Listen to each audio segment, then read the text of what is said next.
Hello everyone. Let's learn how to make Nanda nursing diagnosis. है त Before that, we need to know what does Nanda nursing diagnosis is. त्यसै गरी यो हाम्रो nursing प्रोसेसभित्र पर्छ। Nursing process धेरै वेग छ, तर म चाहिँ मेन कसरी नर्सिङ डायग्नोसिस बनाउने भन्ने मात्र यस भिडियोमा आफूले जानेका केही कुराहरू चाहिँ के गर्दैछु त सेयर गर्दैछु। ल अब जाम हामी नन्दा नर्सिङ डायग्नोसिसतिर। नन्दा नर्सिङ डायग्नोसिस भनेको चाहिँ एउटा क्लिनिकल जजमेन्ट हो, जसले चाहिँ के गर्छ त भन्दाखेरि पेसेन्टको चाहिँ एक्चुअल र पोटेन्सियल हेल्थ प्रब्लमलाई चाहिँ आइडेन्टिफाई गर्न हेल्प गर्छ। र कसरी आइडेन्टिफाई गर्न हेल्प गर्छ त भन्दाखेरि एउटा स्ट्यान्डर्ड वेले चाहिँ हामीलाई चाहिँ प्रब्लमहरू आइडेन्टिफाई गर्न हेल्प गर्छ। त्यसै गरेर मेन चाहिँ के गर्छ त यसले पेसेन्टको रेस्पोन्सलाई चाहिँ फोकस गर्छ। त्यसै गरेर जहिले पनि हामीले याद राख्नुपर्ने कुरा अलवेज रिमेम्बर के त भन्दाखेरि not the disease itself but how it affects the patient. होइन, यसमा डिजिज भन्दा पनि हामीले के गर्छौँ त पेसेन्टलाई चाहिँ कसरी यसले इफेक्ट गरेछ भन्ने कुरालाई सम्झेर हामी नर्सिङ डायग्नोसिस बनाउँछौँ। जसमा हाम्रो मेडिकल डायग्नोसिस निमोनिया छ है त भनेपछि नर्सिङ डायग्नोसिस के हुनु पर्यो त। अब निमोनिया भनेको के हो त, एउटा डिजिज हो, तर निमोनियामा के हुन सक्छ, अब पेसेन्ट के भएर आएको छ त्यसलाई नै हामीले के गर्छौँ त फोकस गर्छौँ। अब नर्सिङ डायग्नोसिसमा पेसेन्ट सास फेर्न गाह्रो भएर आएको हुनसक्छ, उसलाई ज्वरो आएर आएको हुनसक्छ। होइन, त्यो हाम्रो के हो त नर्सिङ डायग्नोसिस हो। ल अब जान्छौँ हामी PES फर्मेटमा।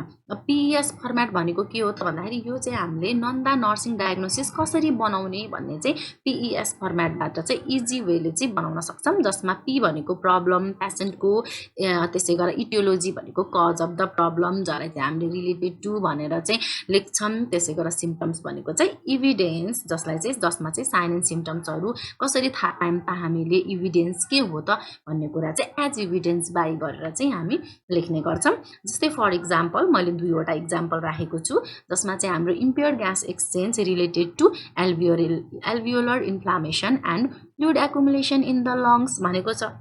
अब यो भनेको के भयो त, पेसेन्टको प्रब्लम सास फेर्न गाह्रो भएर आयो। होइन, त्यही भएर हामीले इम्पेयर्ड ग्यास एक्सचेन्ज राख्यौँ। अब जहिले पनि हामीले इटियोलोजीलाई रिलेटेड टु गरेर राख्नुपर्छ, त्यही भएर चाहिँ रिलेटेड टु राख्यौँ।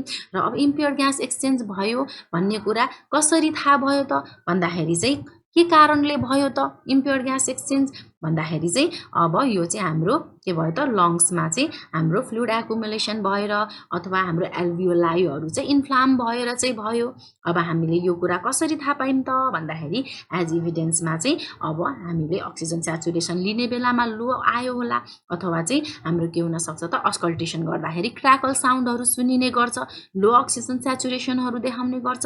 त्यसले गर्दा चाहिँ हामीले थाहा पायौँ भन्ने कुरा चाहिँ यसरी लेख्न सक्छौँ। जस्तै impaired gas exchange related to alveolar inflammation and fluid accumulation in the lungs as evidence by low oxygen saturation and crackle on auscultation भन्ने कुरा आयो।